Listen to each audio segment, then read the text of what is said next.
days the Wednesday before the week of the tournament. So this time next week will be the Pro-Am.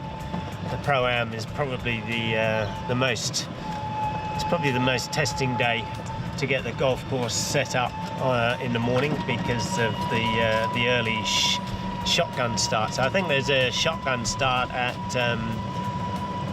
7 o'clock, and then in the evening we have a bit of a late evening as well because the golfers won't be off the golf course till maybe 5:30, 6 o'clock. But then we get free reign of the golf course. But luckily, in the past, we haven't really had to do much in the evenings. We generally do some divoting on the fairways. We fix some pitch marks on the greens. We actually rake the bunkers in the evenings as well as the mornings, and it seems to help, just ease of setup in the morning.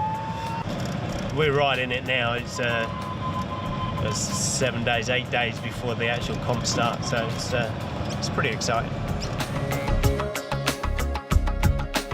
8 days out now, Phil. What is the plan in regards to protecting these greens for the next sort of 14 days through this really high traffic, stressful period? We can't get on the golf course past Sunday. Tomorrow, which is Thursday, a week out from the tournament, we'll make a banal application. Then at the weekend, we'll actually do some work with some signature extra on the Sunday to give it extra protection, which is basically an extra application than we normally would. It's just trying to keep the pathogens at bay over this next period. What rate will you be using for the signature extra? 11 kilos. Okay. So we went out 11 kilos of the signature extra last week. Yeah. So it'll be near enough 2 weeks, and then we'll go out again. Okay. And then we should be fairly well covered. And in regards to growth regulation and nutrition, are you keeping them fairly light on? Well, yeah, that the weekend we'll make an application with fertiliser and Primo. I think the Primo is at around 300 mils per hectare, and we do that consistently every 2 weeks. The clippings are absolutely superb. Today, for instance, it's basically just a lovely fine piece of grass coming off. So we'll lower the heights from 3 mil height to 2.8, and then we'll double cut the greens on Saturday, and then we'll stimp them and see exactly where we are with the speed. Yeah. And then we'll manipulate it from there to see what the tournament require.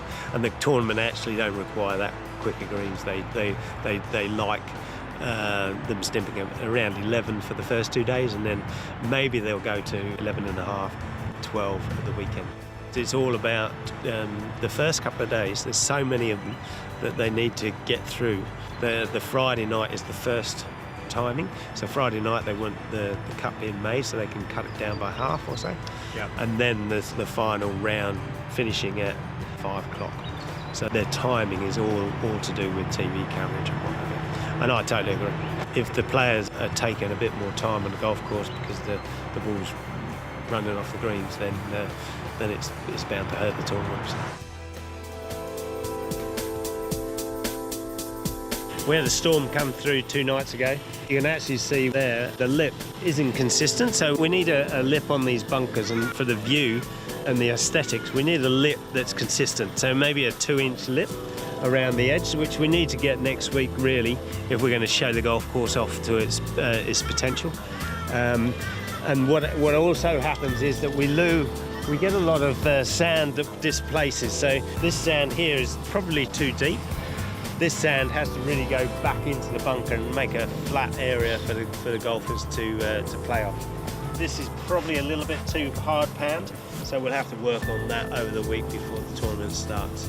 But you know, there's more work, as I say, to be done in the bunkers than we usually have. But luckily we've got guys coming in and we've probably sorted it out.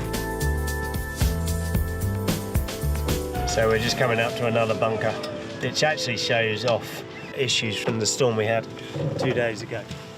You can see the undulations in the actual face of the bunker, which is basically just the sand washing down from the hard rain.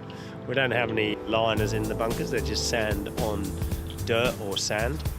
Now we should be looking at changing them over. So we do have a lot of problems with wash, but you'll see the work we have to do over the weekend and between now and certainly before the tournament starts.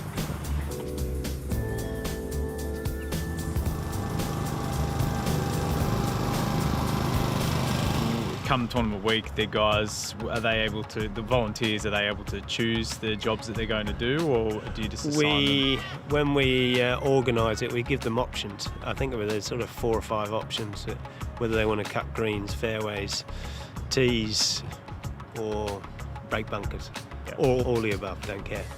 And most people say all of the above. If it was me, I'd rake bunkers any day of the week. You get to see the whole golf course. You've got time, you can chat. You know, if you're cutting greens, you're probably on 6 greens, and it's a bit of a rush. And if you're on fairways, then you have to get through the golf course pretty quickly. I think bunkers is the ideal.